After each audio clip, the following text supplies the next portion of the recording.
आभा civil service classes में आपका बहुत-बहुत स्वागत है। आज हम पढ़ने जा रहे हैं ज्योग्राफी का अगला टॉपिक जिसका नाम है ब्रह्मपुत्र नदी तंत्र। हमने गंगा नदी तंत्र पढ़ लिया है और वो आपको इसकी प्लेलिस्ट में आ जा कर के आप उसके वीडियो को देख सकते हो और आज इसमें हम पढ़ेंगे ब्रह्मपुत्र नदी तंत्र। तो चलिए शुरू करते हैं ब्रह्मपुत्र नदी तंत्र से। और ये वैसा ऐसा टॉपिक है जिससे प्रश्न पूछा ही जाता है। आईएएस हो, आईपीएस हो या कोई सा भी कोई सवाल हो, वैसे से पेपर सेम ही होता है। पीसीएस बोलना चाह रहा था, पीसीएस आईएएस या पीसीएस हो तो इन्हीं में ये ना सारे ब्रह्मपुत्र नदी तंत्र से एक दो क्वेश्चन जरूर आता ही आता है। तो चलिए शुरू करते हैं। तिब्बत से निकलने वाली युरलुंग जंगबो नदी, ठीक है, युरलुंग जंगबो नदी और तिब्बत से निकलती है। इसे भारत में ब्रह्मपुत्र नदी के नाम से जाना जाता है। तो जो तिब्बत में नदी निकलती है ये तिब्बत से निकलती है। जो हम ब्रह्मपुत्र जिसे बोलते हैं वो तिब्बत से निकलती है और तिब्बत में उसको बोला जाता है यरलुंग जंगबो। ठीक है, जब वो इंडिया में एंटर करती है तो उसे बोला जाता है ब्रह्मपुत्र। अब यह पश्चिमी तिब्बत के आंगसी ग्लेशियर से निकलती है। कहाँ से निकलती है? पश्चिमी ग्लेशियर के आंगसी ग्लेशियर से निकलती है। ठीक है, ये पूछा जा सकता है आपको कि ब्रह्मपुत्र नदी कहाँ से निकलती है, तो पश्चिमी तिब्बत के आंगसी ग्लेशियर से निकलती है। ये हिमालय के समानांतर पूर्व की ओर बहती है। ये हिमालय के समानांतर बहती है पूर्व की ओर। जैसे समझ लो ये आपका तिब्बत है यहाँ पर और ये यहाँ से ऐसे ऐसे समानांतर ऐसे बहती रहेगी। ठीक है, सीधा सीधा चलती चली जाएगी। तो समानांतर पूर्व की ओर बहती है। उसके बाद नामचा बरवा, ये नामचा बरवा इंडिया में है और इंडिया में आपका अरुणाचल प्रदेश में। तो नामचा बरवा शिखर के पास पहुंचकर या अंग्रेजी के यू अक्षर, ये ऐसे वाला ऐसे आ जाता है। जरूरी नहीं है यू ऐसे बना है तो ऐसे कटेगी, ऐसा नहीं, ये ऐसे बनता है। ठीक है, ऐसे आ जाती है यू अक्षर। अक्षर जैसा मोड़ बनाकर भारत के अरुणाचल प्रदेश में दिहांग नाम से प्रवेश करती है। यानी अभी भी इसे ब्रह्मपुत्र नहीं बोला गया है। पहले इसे किस नाम से जाना गया है? पहले जाना गया है यरलुंग जांगबो नदी। फिर जब ये अरुणाचल प्रदेश में एंटर करती है तो अरुणाचल प्रदेश में इसको बोला जाता है दिहांग। ठीक है, तो अभी भी ये ब्रह्मपुत्र नहीं है, ध्यान रखना। और अरुणाचल प्रदेश में कहाँ से करती है? नामचा बरवा शिखर से करती है। तो दिहांग के नाम से प्रवेश करती है और आगे असम प्रदेश में आती है। असम में इसे ब्रह्मपुत्र बोला जाता है। ठीक है, यहाँ पर ध्यान रखना। तीन तीन नाम है आपके पास। पहला तिब्बत हो गया, तिब्बत में आपको मिलती है यरलुंग जंगबो। ठीक है, तिब्बत के बाद फिर ये आती है भारत में आती है सबसे पहले अरुणाचल प्रदेश में। अरुणाचल में इसे बोला जाता है दिहांग। अरुणाचल के बाद ये जब असम में आती है तो असम में इसे बोला जाता है ब्रह्मपुत्र, जिसे आप ब्रह्मपुत्र नाम से जानते हो। तो ये ब्रह्मपुत्र जो होता है वो असम में आता है तब पड़ता है।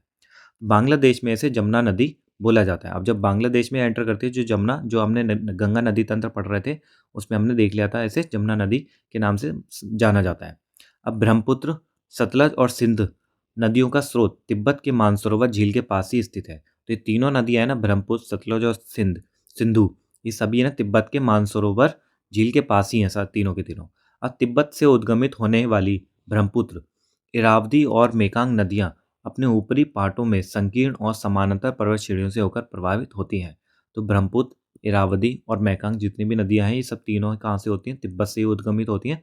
तो पूछा जा सकता है कि तिब्बत से उद्गमित होने वाली ब्रह्मपुत्र नदी के साथ और कौन सी नदियां तिब्बत से उद्गमित होती हैं? तो इरावदी और मेकांग, ये दोनों नदियां भी तिब्बत से ही होती हैं और ये कहाँ से बहती हैं? संकीर्ण और समानांतर पर्वत श्रेणियों से होकर के प्रभावित होती हैं। तो ये ब्रह्मपुत्र नदी तंत्र है। यहाँ पर है ब्रह्मपुत्र, योरलुंग जगबो, ये ब्रह्मपुत्र है। ये आपका यहाँ से निकलती है। फिर जब ये इंडिया में आएगी, इंडिया में यहाँ से ये यू टर्न देखो, ये रहा, ऐसा यू टर्न मारा है इसने और यहाँ से एंटर करती है अरुणाचल प्रदेश में और यहाँ असम में इसे बोला जाता है ब्रह्मपुत्र। और ये सारी जितनी भी हैं इसकी सहायक नदियाँ हैं सुबनसिरी, मानस, लोहित, बराक, मेघना, पद्मा, हुगली, तीस्ता और गंगा, ये सारी सहायक नदियाँ हैं जो ये इसके साथ आकर के मिल जाती हैं। वैसे गंगा सहायक नदी नहीं है, तो दोनों आगे मेन नदी होती हैं जो आगे नाम बदल जाता है। ठीक है, तो ये सब आपस में मिल जाती हैं ये सारी नदियाँ ब्रह्मपुत्र में। यार ये ब्रह्मपुत्र, ब्रह्मपुत्र को तिब्बत में सांगपो या सापू के नाम से जाना जाता है। तिब्बत में किससे? सांगपो, जो अभी हमने देखा। ब्रह्मपुत्र की जो प्रमुख सहायक नदियां हैं वो कौन कौन सी है? जयमोली, तीस्ता, कामेंग, सुबनसिरी, धनसिरी, दिहांग, दिबांग, पगलादिया, जिया भरेली, संकोश, लोहित, ये सारी नदियां हैं। आपको ये याद करनी है और कैसे भी इसे याद कर लो, ट्रिक लगा के कर लो, वैसे कर लो, बस याद कर लेना, इसी से प्रश्न बनता है, सहायक नदियों से। ये बहुत ईज़ी प्रश्न होता है, बस अगर याद रह जाए तो, और हार्ड भी होगा अगर आपको याद नहीं है तो, ठीक है? तो ये आप पे डिपेंड करता है, इसे ईज़ी मान लो या फिर हार्ड। जिसे याद होता है वो ईज़ी, जिसे नहीं याद है उसके लिए बहुत हार्ड है। जैसे पहले जब मैं पहले पेपर देता था, मैंने कहा अरे छोड़ देंगे यार, एक क्वेश्चन ही तो आता है, छोड़ो, रटना नहीं है। तो जब वो क्वेश्चन, लेकिन जब आता था पेपर में, इतना दुःख होता था ना भाई कि याद कर लेता। तो इसलिए मैंने सोच लिया कि भाई इसे याद ही करना है, ठीक है? तो जैमोली, तीस्ता, कामेंग, सुबनसिरी, धनसिरी, दिहांग, दिबांग, पगलादिया, जिया, भरेली, संकोस और लोहित, ये सारी आपकी ब्रह्मपुत्र की सहायक नदियाँ हैं जिसे आपको याद करना है।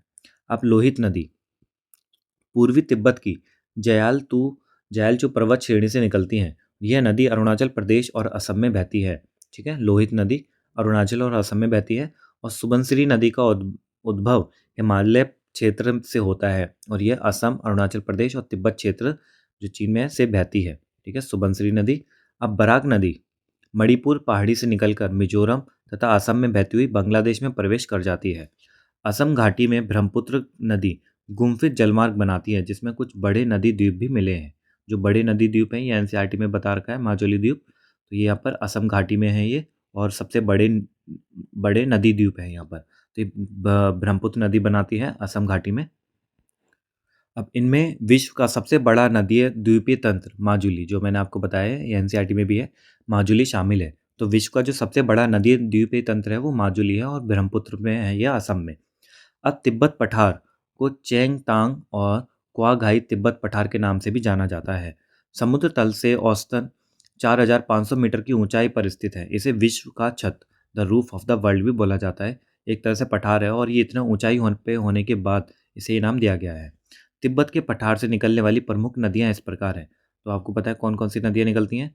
चेंगजियांग, जिसे यांगत्सी नदी बोला जाता है, फिर पीत नदी, वांगहो, सिंधु नदी, सतलज नदी, ब्रह्मपुत्र नदी, मेकांग और साल्वी नदी। ये सारी नदियाँ हैं जो आपको याद करनी है। पूछा जा सकता है कि तिब्बत से कौन कौन सी नदियाँ निकलती हैं। तो चेंगजियांग यानी यांगत्सी नदी, ह्वांगहो, सिंधु, सतलज, ब्रह्मपुत्र, मेकांग और साल्वी। तो हमारा यहाँ पर ये पूरा ब्रह्मपुत्र नदी तंत्र का होता है ख़त्म। अब जितने भी प्रश्न रिलेटेड क्वेश्चन बन रहे थे वो हम अगली वीडियो में देख लेंगे। जो भी मैं इसकी वीडियो लेकर के आऊँगा, सारे जिसमें जितने भी प्रश्न बने हैं सब हम देख लेंगे। उससे हमें इसका याद भी हो जाएगा कौन कौन सी नदी सहायक नदियाँ हैं, और हमें पता भी चल जाएगा कैसे टाइप के प्रश्न पूछे जाते हैं। और जितने प्रश्न आप करोगे आपको पता है उतना ही आपको फ़ायदा होगा। तो चलिए मिलते हैं नेक्स्ट वीडियो में, तब तक के लिए बाय बाय।